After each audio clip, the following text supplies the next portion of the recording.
টানা ভারী বৃষ্টিতে আবারও জলাবদ্ধতায় নাকাল চট্টগ্রামবাসী। নগরের বিভিন্ন সড়কে পানি জমে দুর্ভোগে স্থানীয়রা। তবে জলাবদ্ধতা আগের তুলনায় 60 থেকে 70% কমেছে বলে দাবি সিটি কর্পোরেশন মেয়রের।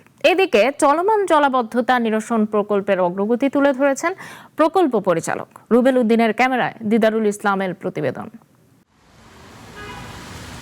ভোর থেকে টানা বর্ষণে চট্টগ্রামের আগ্রাবাদ, কাতালগঞ্জ, কাপাসগোলা, ফরিদারপাড়া, চান্দগাঁও, চকবাজার, কাট্টলী, হালিশহর সহ নগরীর বিভিন্ন এলাকায় গোড়ালি থেকে হাঁটু সমান পানি জমে গেছে। কোথাও গাছ ভেঙে সড়কে পড়ে বিঘ্ন হয়েছে যান চলাচল। চট্টগ্রামে ৪২ বছরের রেকর্ড ভেঙে গত ২৪ ঘন্টায় ৩৩০.৮ মিলিমিটার বৃষ্টিপাত হয়েছে, যার ফলে নগরীর অধিকাংশ নিচু এলাকা প্লাবিত হয়ে সৃষ্টি হয়েছে চরম জনদুর্ভোগ। আবহাওয়া অধিদপ্তরের পতেঙ্গা কার্যালয়ের তথ্য বলছে, সকাল ৬টা পর্যন্ত আগের ২৪ ঘন্টায় চট্টগ্রামে ২৮২.৮ মিলিমিটার বৃষ্টিপাত রেকর্ড করা হয়, যা অতি ভারী বর্ষণের মধ্যে পড়ে।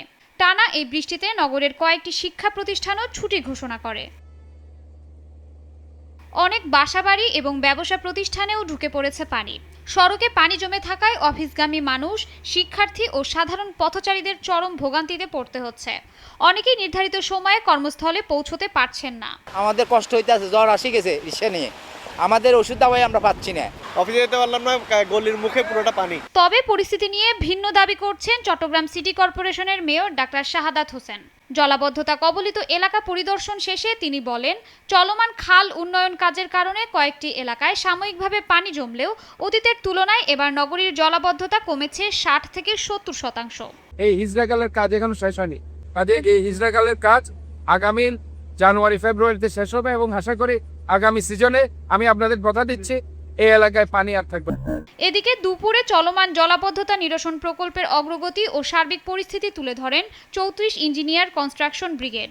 গত ২৬ তারিখে ২৮ তারিখের যে অতিবৃষ্টি, হঠাৎ করে বৃষ্টি হওয়ার কারণে যে একটা সমস্যার সৃষ্টি হয়েছিল, আমরা আমাদের চলমান কাজের মাঝখানে বৃষ্টি হওয়াতে হঠাৎ করে প্রবন্ধকের ভরে একটু বেশি পানি উঠে গিয়েছিল। পরবর্তীতে মন্ত্রণালয়ের নির্দেশনে আমরা কাজটি বন্ধ করে দিই এবং খালটা পরিষ্কার করে দিই। পাহাড় ধসের উচ্চ ঝুঁকির কারণে জেলা প্রশাসন ঝুঁকিপূর্ণ এলাকার বাসিন্দাদের দ্রুত আশ্রয় কেন্দ্রে সরে যাওয়ার নির্দেশ দিয়েছে। প্রকল্প সংশ্লিষ্টরা জলাবদ্ধতা অনেকটাই কমে এসেছে দাবি করলেও ভারী বৃষ্টিতে এখনও ভোগান্তি পিছু ছাড়েনি চট্টগ্রামবাসীর। তাই প্রকল্পের বাকি কাজ দ্রুত শেষ করে স্থায়ী সমাধানের প্রত্যাশা নগরবাসীর। শাশ্বতী সরকার, নাগরিক।